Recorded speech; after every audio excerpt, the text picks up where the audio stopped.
زندگی کے عظیم سبق ہال اربن کی کتاب ہے لائفس گریٹسٹ لیسن اور 20 things I want my kids to know, اور اس کا ترجمہ محمد احسن بٹ نے کیا ہے۔ آج میں آپ کے سامنے اس کا نواں سبق پیش کر رہا ہوں۔ دیانتداری آج بھی بہترین حکمت عملی ہے۔ رمزے کلارک کا کہنا ہے، دیانتداری بین الاقوامی تعلقات، افراد کے مابین تعلقات، محنت، کاروبار، تعلیم، خاندان اور جرائم پر قابو پانے کے عمل میں بہترین حکمت عملی ہے۔ اس کی وجہ یہ ہے کہ سچ وہ واحد شے ہے جو کہ کارگر ہے اور واحد بنیاد ہے جس پر لافانی رشتوں کو تعمیر کیا جا سکتا ہے۔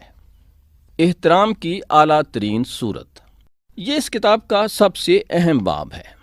میں یہاں جن کاموں کو انجام دینے کی تجویز دوں گا، تم ان میں سے بہت سے کام کر سکتے ہو۔ مثبت رجحان اپناؤ، اچھی عادتیں اپناؤ، ہنسو، شکر گزار بنو، اہداف کا تعین کرو، اپنے آپ کو تحریک دو، محنت کرو، نظم و ضبط کے پابند بنو، وقت کو دانش مندی سے استعمال کرو، وغیرہ وغیرہ۔ لیکن تم اس وقت تک حقیقتاً کامیاب نہیں ہو سکتے جب تک تم ہر کام دیانتداری سے انجام نہیں دیتے۔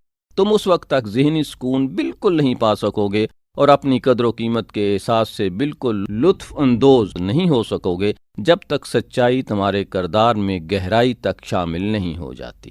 اگر تم اس کتاب کے مطالعے سے کچھ بھی نہیں سیکھتے تو میری سب سے مخلصانہ خواہش اور یہی دعا ہے کہ تم اس عظیم صداقت کو سمجھو، دیانتداری ہمیشہ بہترین حکمت عملی تھی، ہے اور ہوگی۔ میں تمہیں پیورٹن دور یعنی پیورٹن ایرا کے مبلغوں کی طرح گرجتے برستے ہوئے یہ نہیں کہوں گا، اگر تم نے جھوٹ بولا تو جہنم کی آگ تمہارا مقدر ہوگی۔ تاہم میں تمہیں اس بات کا قائل کرنے کی کوشش ضرور کرنا چاہتا ہوں کہ دیانتداری کامیابی کا سب سے اہم جزو ہے۔ میں نے پچھلے باب میں بتایا تھا کہ احترام وہ بنیاد ہے جس پر اچھے لوگ اپنی زندگیاں تعمیر کرتے ہیں۔ اس بنیاد کا سب سے اہم اور ناگزیر حصہ دیانتداری ہے۔ یہ احترام کی اعلیٰ ترین صورت ہوتی ہے۔ سوال یہ ہے کہ میں اس قدر جذبے کے ساتھ دیانتداری کی تاکید کیوں کر رہا ہوں؟ اس کی وجہ یہ ہے کہ مجھے اس حقیقت کو سمجھنے میں طویل عرصہ لگا تھا، یہ میری کامیابی اور آسودگی کی تلاش و جستجو کا کھویا ہوا جزو ہے۔ میرے پاس دیگر بیشتر اجزاء تھے لیکن وہ جزو نہیں تھا جس پر باقی سب کا دار و مدار تھا۔ ایسا نہیں تھا کہ میں جھوٹ بولا کرتا تھا یا میں چور تھا، مسئلہ یہ تھا کہ میں ہر کام میں دیانتدار نہیں تھا۔ اکثر دوسرے لوگوں کی طرح میرا بھی رجحان یہ تھا کہ ہر شخص ایسا ہی کر رہا ہے، چنانچہ میں بھی ویسا ہی کرتا تھا۔ تھوڑے بہت بددیانت ہونا ٹھیک تھا، تاہم دوسروں ہی کی طرح میں خود سے مذاق کر رہا تھا۔ مجھے تکلیفیں سہ کر آہستہ آہستہ یہ پتہ چلا کہ تھوڑا سا بددیانت ہونے جیسی کوئی کیفیت نہیں ہوتی۔ تب میں نے شعوری فیصلہ کیا کہ میں ہر کام میں جس قدر باعزت بن سکتا ہوں بنوں گا۔ یہ ایک زندگی کو بدل دینے والا انتخاب تھا، ایسا انتخاب جس کے متعلق میری خواہش ہے کہ کاش یہ میں نے بہت پہلے کر لیا ہوتا۔ تاہم کم از کم میرے پاس مزید بہت سے برس تھے جس میں میں ایک دیانتدارانہ زندگی کی ثروت سے لطف اندوز ہو سکتا تھا۔ بعض لوگ کبھی ایسا نہیں کرتے، اس لیے کہ اگر میں اپنے بیٹوں اور دوسرے بچوں کو صرف ایک چیز دے سکوں تو وہ یہ ہوگی کہ اگر تم سچ مچ زندگی میں کامیاب ہونا چاہتے ہو تو یاد رکھو، دیانتداری بہترین حکمت عملی نہیں، واحد حکمت عملی ہے۔ دیانتداری کا مفہوم، دیانتدار انسان بننے کی کلید دیانتداری کے مفہوم و معنی سے واقف ہونا ہے۔ دیانتداری کا مطلب ہے مکمل ہونا، دیانتدار ہونے کا مطلب مکمل ہونا ہے۔ دیانتداری کے بغیر جینا ادھورا انسان ہونا ہے۔ بددیانتی ہمارے شخصی اور معاشرتی ارتقاء کو روک دیتی ہے۔ اس کی وجہ سے ہم گہرے سکون سے جینے، اپنی قدر و قیمت کا احساس پانے اور صحت مندانہ تعلقات استوار کرنے کی اپنی صلاحیتوں سے واقف ہی نہیں ہو پاتے۔ شوائزر کہتا ہے کہ ہم اس وقت تک زندگی کا احترام نہیں کر سکتے جب تک ہم اپنا اخلاقی ضابطہ وضع نہ کریں جس میں دیانتداری اور سچائی شامل ہوتی ہے۔ وہ کہتا ہے کہ جب ہم دیانتداری اپناتے ہیں تب ہی ہمیں اس دنیا میں سکون محسوس ہوتا ہے۔ شوائزر کے خیال میں جو لوگ زندگی کا حقیقی احترام کرتے ہیں، دیانتداری ان کی شخصیتوں کا بنیادی عنصر ہوتی ہے۔ خیر و شر کی جنگ، میرے ایک دوست نے جو میرے علم میں آنے والا سب سے زیادہ دیانتدار شخص ہے، ایک دن مجھ سے کہا، میں اپنی زندگی کے ہر روز دیانتدار بننے کے لیے جد و جہد کرتا ہوں۔ اس کی بات سن کر میں حیران بھی ہوا اور متجسس بھی، چنانچہ ہم نے اس موضوع پر ایک طویل بحث کی۔ اس بحث کے نتیجے میں مجھے اس حقیقت کا علم ہوا کہ ہم سب خیر و شر کی جنگ میں پھنسے ہوئے ہیں۔ یہ زندگی کی ایسی قوتیں ہیں جو کہ وقت کے آغاز سے ازل سے موجود ہیں اور ان کے درمیان سے فرار ہونا ناممکن ہے۔ ہمیں حقیقتاً ان دونوں قوتوں کے درمیان رکھا گیا ہے اور ہمیں ہر روز ان دونوں میں انتخاب کرنا پڑتا ہے۔ افسوسناک بات یہ ہے کہ ہم ہر قسم کی بددیانتی کے گھیرے میں ہیں۔ زیادہ افسوسناک بات یہ ہے کہ بددیانتی سے کام لینا ہمارے لیے ایک کھیل، ایک تفریح بن گیا ہے۔ کسی چیز کو چھین یا اچک لینے کو کارنامہ تصور کیا جاتا ہے، ایک ایسا کارنامہ جس کے متعلق لوگ شیخی بگاڑتے ہیں۔ صرف بہرے یا بدقسمت لوگ پکڑے جاتے ہیں۔ اس قسم کے رویے کا جواز ہے، سب ایسا ہی کر رہے ہیں۔ اس رویے کو پختہ کرنے کے لیے لاتعداد فلمیں اور ٹی وی پروگرام موجود ہیں جو کہ دھوکے بازی اور فریب کاری کو عظیم الشان بنا کر پیش کرتے ہیں۔ ایسی فلموں اور ٹی وی پروگراموں نے دھوکے بازی، فریب کاری اور بددیانتی کو فن لطیف یعنی فائن آرٹ کے درجے پر پہنچا دیا ہے۔ سب سے بڑھ کر اشتہارات ہیں جنہوں نے رہی سہی کسر بھی نہیں چھوڑی۔ یہ ہر روز ہم پر ان کثیف پیغامات کی بمباری کرتے ہیں کہ ہمیں دوسرے لوگوں کو متاثر کرنے کے لیے اپنی حقیقی ذات کو چھپانا چاہیے۔ ہمیں دیانتدار بننے کے لیے جد و جہد اس لیے بھی کرنی پڑتی ہے کہ یہ ایک مشکل کام ہے۔ اس کے لیے زیادہ وقت درکار ہوتا ہے، اس کے لیے زیادہ سوچ اور زیادہ توانائی کی ضرورت ہوتی ہے، اتنی کہ جتنی ہم خرچ کرنے کے لیے تیار نہیں ہوتے۔ ہمیں ہر روز مسلسل یہ پیغام دیے جاتے ہیں کہ ہم فلاں فلاں چیز کے حقدار ہیں، ہمیں انہیں فوراً حاصل کر لینا چاہیے، اور یہ کہ انہیں فوری طور پر حاصل کرنے کا ایک آسان طریقہ ہے۔ چنانچہ ہم اکثر دیانتداری پر بددیانتی کو ترجیح دیتے ہیں۔ ہم سوچتے ہیں کہ جب کسی دوسرے کے رویے کی نقل کرنا آسان ہے تو اس کو ترجیح کیوں نہ دی جائے۔ اگر رشوت دینے سے کام آسانی اور تیزی سے ہو سکتا ہے اور زیادہ منافع جلد کمایا جا سکتا ہے تو ایسا کیوں نہ کیا جائے۔ ہم نہ صرف ہر شخص ایسا ہی کر رہا ہے والی ذہنیت اپنا لیتے ہیں، بلکہ زندگی کے لیے شارٹ کٹ فلسفی پر عمل کرنے لگتے ہیں۔ ہمیں اس حقیقت کا علم نہیں ہوتا کہ ہم اخلاقی اعتبار سے سست بن چکے ہیں۔ بد دیانت ہونا آسان ہے اور اس سے کام جلد ہو جاتے ہیں۔ اس تناظر میں کیا اس بات پر حیرت ہو سکتی ہے کہ میرے دوست اور ہم سب کو دیانتدار بننے کے لیے جد و جہد کرنی پڑتی ہے۔ بد دیانتی کی قیمت۔ میں نے اس کتاب کے تعارف میں لکھا تھا کہ یہ کتاب لوگوں میں موجود اچھائیوں اور باثروت اور باثمر زندگی کے ان کے امکان کے متعلق ہے۔ میں نے اس کتاب میں اسلوب یہ اپنایا ہے کہ برے رویوں اور غلط کاموں سے متعلق نفی نتائج کو نمایاں کرنے کی بجائے اچھے رویوں اور درست کاموں کے ثمرات کو نمایاں کرنے کی کوشش کی ہے۔ تاہم بددیانتی ایک ایسا موضوع ہے کہ میرا خیال ہے کہ اس کے غلط نتائج سے آگاہ کرنا ضروری ہے۔ مجھے یہ ضرورت اس لیے محسوس ہوئی کہ بیشتر لوگ پوری طرح نہیں سمجھتے کہ بددیانتی کس قدر خطرناک ہے۔ میں ایک ایسا شخص ہوں جو خود کافی عرصے سے ایسے لوگوں میں شامل رہا ہوں، اسی وجہ سے میں نے جو سبق سیکھا ہے وہ آپ کو بتانا چاہتا ہوں۔ میں نے یہ سبق سیکھا کہ بددیانتی ایسی چیز ہے جو ہماری زندگیوں کو تباہ کرنے کی قوت رکھتی ہے۔ کسی بھی دوسری چیز سے زیادہ بددیانتی ہمیں ویسا شخص نہیں بننے دیتی جیسا کہ ہم بننا چاہتے ہیں اور بن سکتے ہیں۔ یہ کینسر کی طرح ہوتی ہے، ابتدا تھوڑی بددیانتی سے ہوتی ہے، اور اگر اس کا سراغ نہ لگایا جائے اور مکمل طور پر ختم نہ کیا جائے تو یہ پھیل کر قابو سے باہر ہو جاتی ہے اور بالآخر ہمیں تباہ کر دیتی ہے۔ میں نے اسے کسی بھی بیماری سے زیادہ انسانوں کو برباد کرتے دیکھا ہے۔ عظیم نفسیات داں اور فلسفی ولیم جیمز نے لکھا ہے کہ ہم اس دنیا میں اپنا جہنم آب بناتے ہیں۔ وہ کہتا ہے کہ ہم اپنے کردار کو غلط طریقے سے تشکیل دینے کا عمل عادتاً کرتے ہوئے ایسا کرتے ہیں۔ لوئس اینڈریوز نے اس عظیم نفسیات داں کے نظریات کی تشریحات لکھی ہیں۔ وہ خود بھی ایک اہم نفسیات داں اور مصنف ہے۔ وہ بھی ولیم جیمز سے متفق ہے۔ اس نے 1989 میں شائع ہونے والی اپنی کتاب to thine own self be true میں ولیم جیمز کی تھیوری کی وضاحت کرتے ہوئے لکھا ہے کہ بددیانتی کا رویہ ہمارے بیشتر نفسیاتی مسائل کی جڑ ہے۔ وہ لکھتا ہے کہ ہمیں ایک فرد کی اقدار اور اس کی صحت کے درمیان رشتے پر ایک سنجیدہ نگاہ ضرور ڈالنی چاہیے۔ بددیانتی مہنگی پڑتی ہے، اس کے ہم پر درج ذیل اثرات پڑتے ہیں۔ بددیانتی یہ ایک شیطانی چکر ہے۔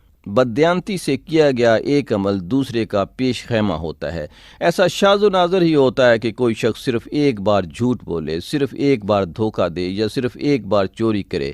اگر ایک بار ان افعال سے کچھ حاصل ہو جائے تو پھر اس سے دوسری مرتبہ بچنا تقریباً ناممکن ہوتا ہے۔ چنانچہ ایک بار بددیانتی کرنے والا دوسری مرتبہ بھی بددیانتی کرتا ہے۔ اگر یہ سلسلہ جاری رہے تو بددیانتی طرز زندگی بن جاتی ہے۔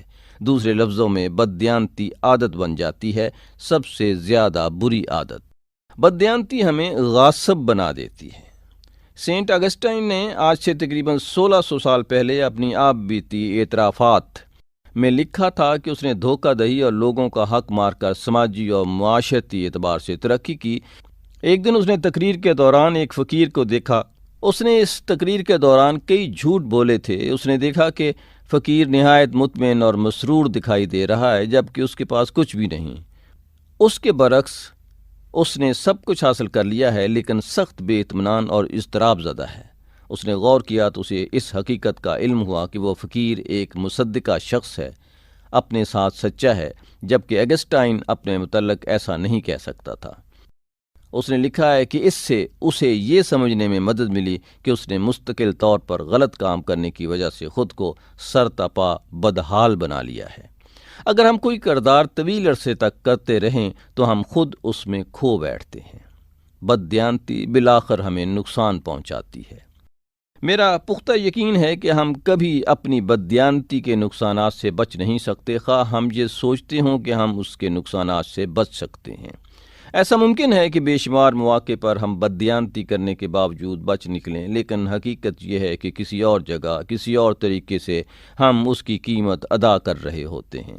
قدیم چینی کہا کرتے تھے کہ زندگی ہر حال میں توازن برقرار رکھتی ہے، اور آج کے جدید زمانے میں ہم کہتے ہیں جیسا کرو گے ویسا بھرو گے۔ ہوتا بھی یہی ہے۔ بددیانتی ایک ایسا راستہ ہے جو ہلاکت کی طرف جاتا ہے۔ بعض لوگ دوسروں کے مقابلے میں دیر سے سمجھتے ہیں کہ کس طرف بڑھ رہے ہیں۔ بددیانتی کو چھپایا نہیں جا سکتا۔ کیا یہ سچ نہیں ہے کہ جب کوئی شخص ہم سے جھوٹ بولتا ہے تو ہمیں اس کا علم ہوتا ہے؟ دراصل لوگ خود یہ سراغ دے رہے ہوتے ہیں کہ وہ جھوٹ بول رہے ہیں۔ ان کے لفظ کچھ کہہ رہے ہوتے ہیں اور ان کے جسم کچھ اور کہہ رہے ہوتے ہیں، اور ہم سگنلز وصول کر لیتے ہیں۔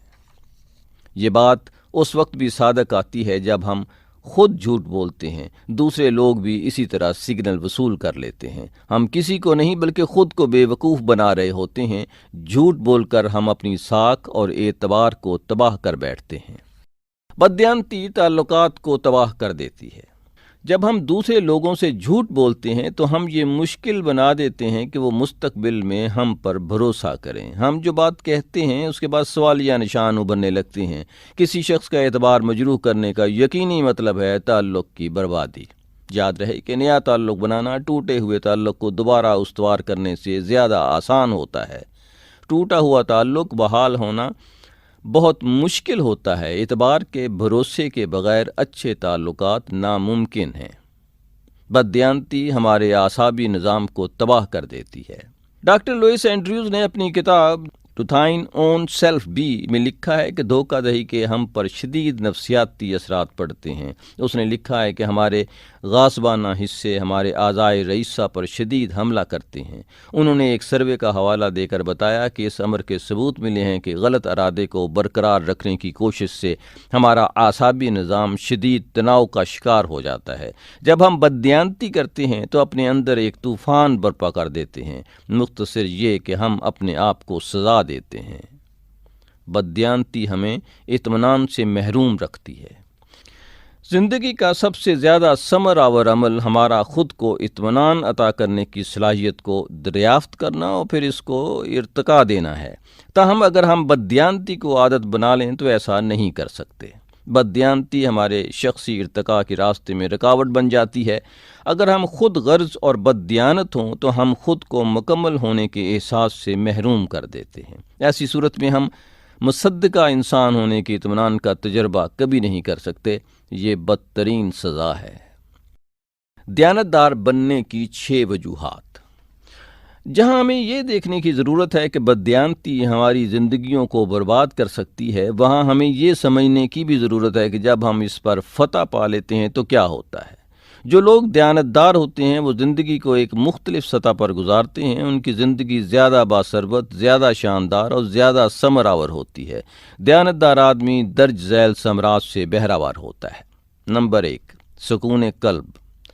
اگر کوئی مجھ سے پوچھے کہ مجھے دوبارہ جینے کا موقع ملے تو میں کون سا مختلف کام کروں گا، تو میرا جواب یہ ہوگا، میں ہر معاملے میں دیانتدار بنوں گا۔ میں وقتاً فوقتاً اپنی سابقہ زندگی کا جائزہ لیتا ہوں اور جن کاموں یا باتوں میں نے بددیانتی کی تھی ان پر شرمندگی محسوس کرتا ہوں۔ مجھے اس حقیقت کو سمجھنے میں بہت وقت لگا کہ بددیانتی کی بدترین صورت اپنے آپ کو مرکزیت دینا ہے۔ جب بالآخر مجھے عقل آئی اور میں نے دیانتداری اپنا لی تو ایسی تبدیلی وقوع پذیر ہوئی کہ مجھے یقین نہیں آ رہا تھا۔ دیانتدار بننے کا عہد کرتے ہی مجھے ایسا داخلی سکون محسوس ہوا کہ اس سے پہلے اس قدر داخلی سکون کا سوچنا بھی میرے لیے ناممکن تھا۔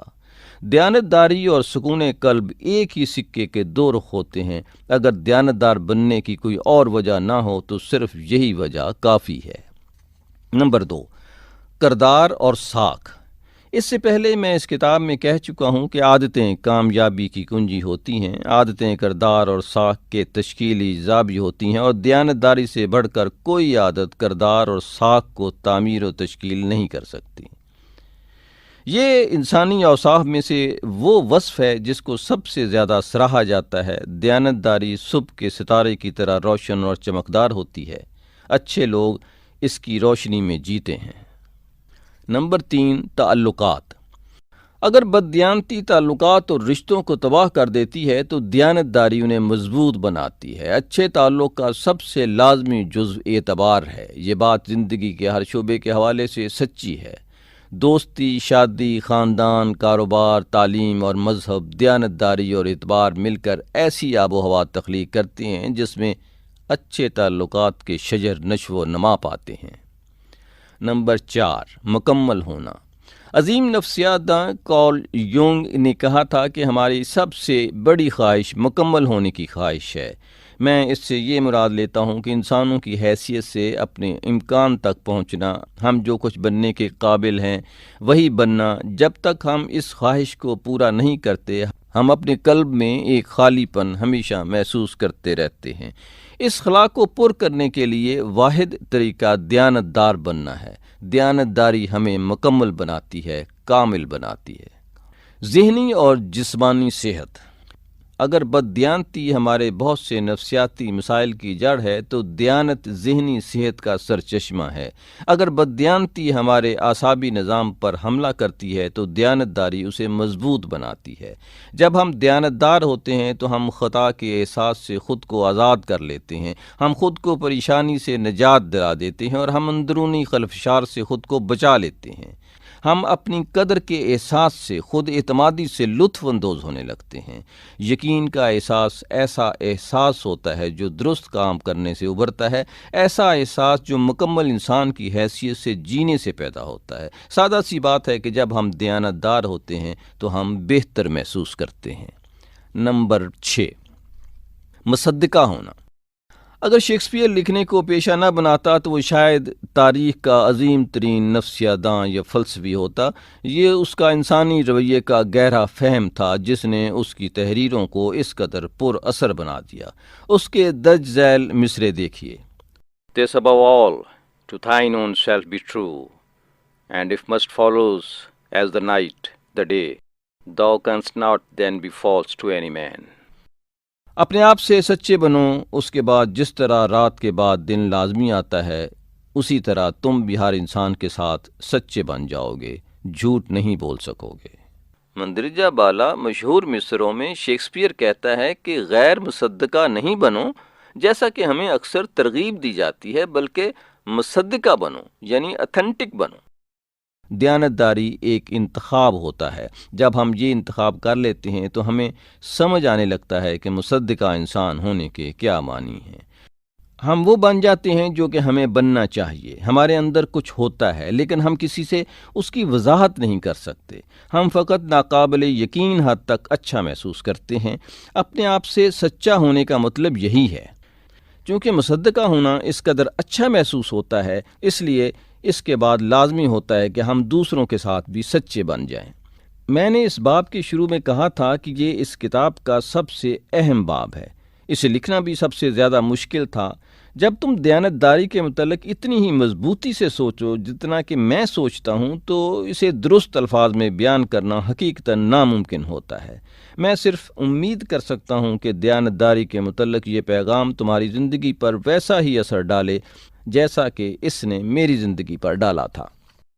دیانتدار بننا ہمارے لیے ضروری ہے، اس لیے نہیں کہ دیانتدار نہ بننے سے ہمیں خارجی نقصان ہوگا، بلکہ اس لیے کہ دیانتدار بننے سے ہمیں داخلی طور پر بہت فائدے ہوتے ہیں۔